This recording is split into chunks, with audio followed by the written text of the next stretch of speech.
What's up, guys? It's Brian here. Today I'm bringing you guys another Throwback Thursday review. This week we're taking a look at the 2012 Palpatine's Arrest set. There is the box art in the form of the instruction manual. The nice Darth Maul box art up there. The set was number 9526. It contained 645 pieces, but it retailed when it came out for $90 US. This was a very famously overpriced set. However, you can thank this set for getting me back into LEGO Star Wars, because I wasn't really into a lot of the sets from like 2011, 2012. I took a little bit of a break from LEGO Star Wars, but when I saw this set from, at the time, my favorite scene in Star Wars, I just had to pick it up. So it's a really nostalgic set for me, and without further ado, let's take an in-depth look. So here's the Palpatine's Arrest set in all of its glory. We're going to take a look at the minifigures last, but this set does have a lot of functions, so I'm going to try to go through them a little quickly. You can notice from right off the bat the structure of this thing. It is very long. However, it was repositionable so that you could display it in a variety of ways. For instance, the door comes off the front, and it just attaches it with some Technic pins, and the landing pad came off as well. And you see all the holes all along, it's all on the side, all along the front, so you can put it pretty much anywhere. I think when I had this up in my room, I had it on display like this, and it worked pretty well for me. On the box art, it's the door is in that corner, and the landing pad is there, so I really liked the versatility of this thing, so I liked that quite a bit.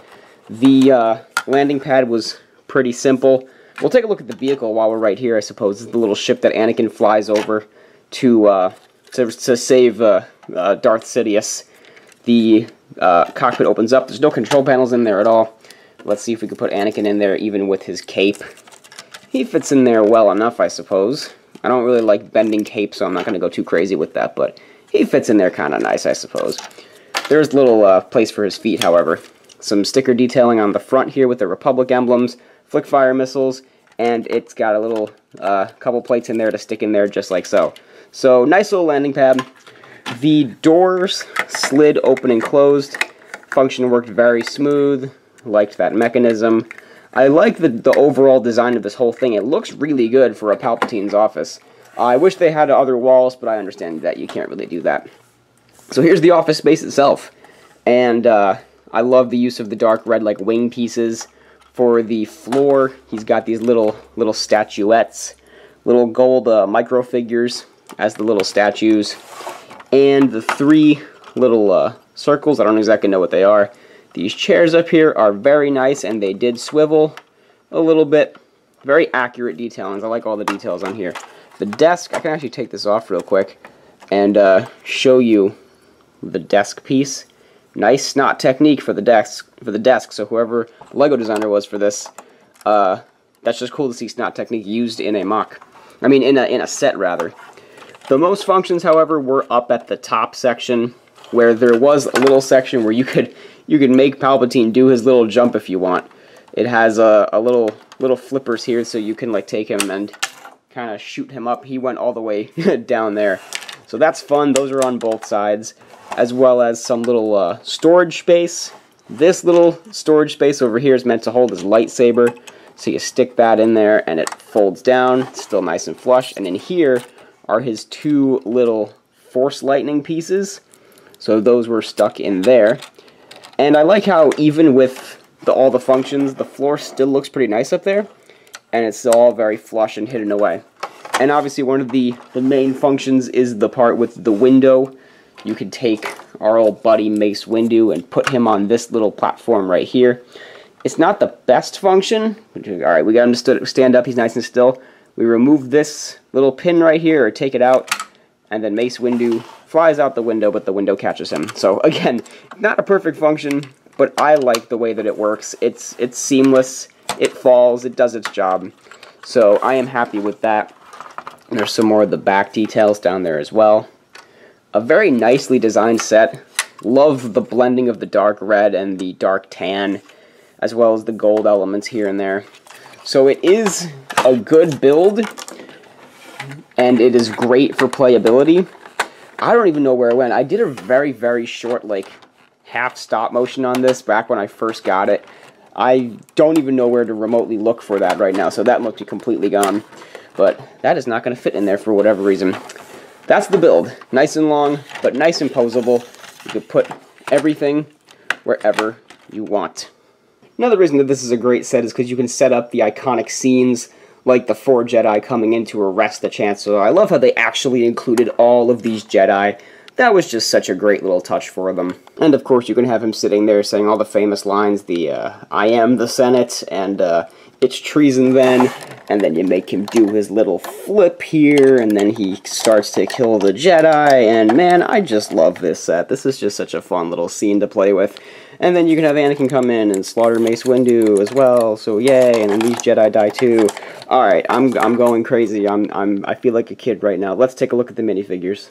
So, the big strength of this set is the minifigures, and this is probably, in my opinion, one of the best minifigure lineups in a LEGO Star Wars set ever, because it actually did come with all 6 characters to play this scene, and 5 of them were new and exclusive to the set at the time of their release, one of them being Saesee Tiin. I believe this was the second version of Saesee Tiin we ever got, but this is the only, like, episodic one. They did a Clone Wars one a while back. He's got that great head mold with that awesome printing underneath it as well. He doesn't have any back printing, I don't think so. Oh, he does have some back printing. I'm kidding. He does have a little bit of back printing back there. And this is a great, just like generic Jedi torso. I used this once. I used this in my Geonosis mock actually to make that female Jedi. And he's got his green lightsaber. So this is such a great movie accurate figure. Amazing addition to your Jedi collection. In addition to Saesee Tiin going down the line, we've got Agen Kolar, another great addition to your Jedi collection. He's got some exclusive printing as well. He does have some back printing under there. You can see it a little bit. I don't want to take this head mold off because it's a little bit hard to handle, but it's a little bit rubber. I think some of the it's all rubber. Never mind.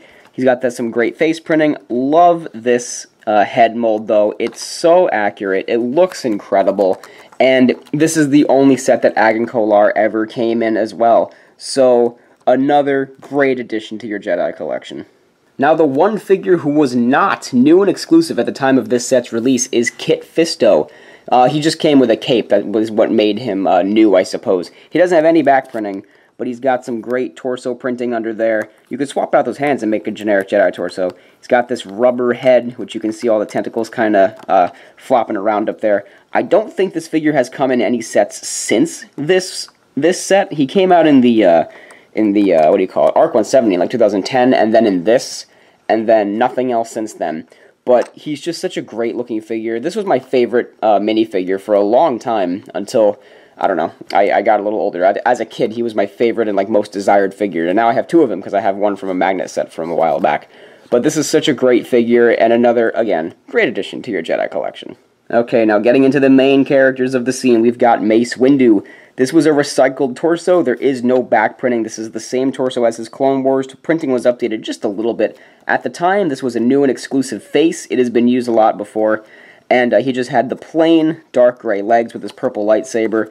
Nothing really else to Mace Windu. He was new and exclusive at the time, but they've used him in a couple other sets since then. So, great, simplistic Mace figure. Probably my favorite one. I don't really care for the leg printing on the other versions, so I love this Mace Windu figure.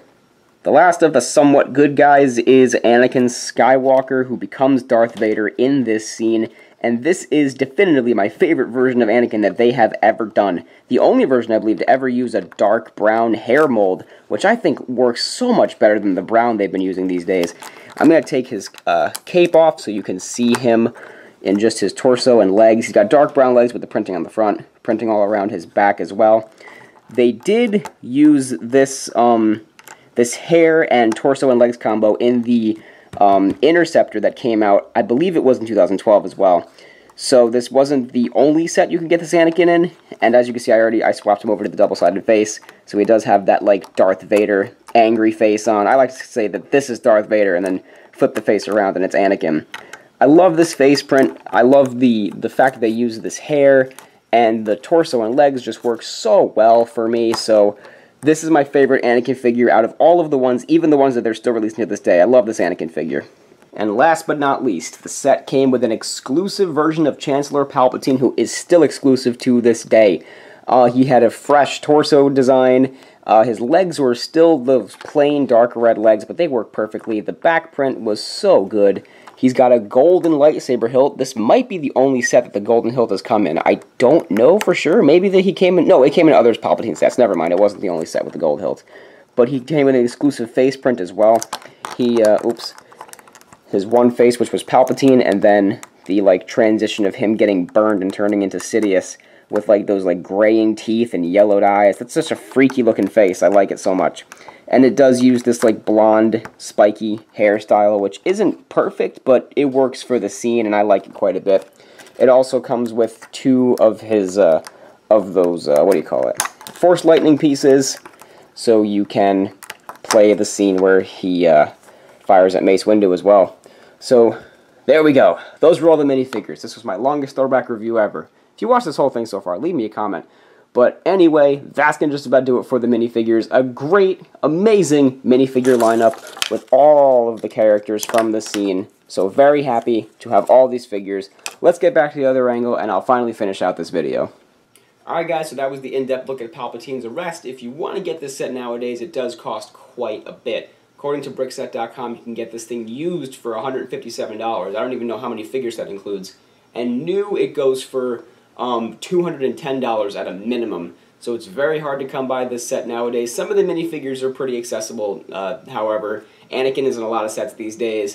The Jedi are a little bit harder to get, though, but there's been a lot of Palpatines, too, and Mace Windus. So it's not that hard to find some of the minifigures, but the build and everything will cost you quite a bit these days. So that's going to just about do it for this throwback review, guys. Give this video a big thumbs up if you enjoyed. Leave me a comment down below. I want to know your thoughts about, was this thing overpriced back in the day? Do you have it? Did you ever pay full retail price? Let me know down below if you'd pay 90 bucks for this thing. And be sure to go ahead and subscribe if you haven't. Thanks, guys, for watching. This has been Brian from Watermelon Studios. Peace out, guys.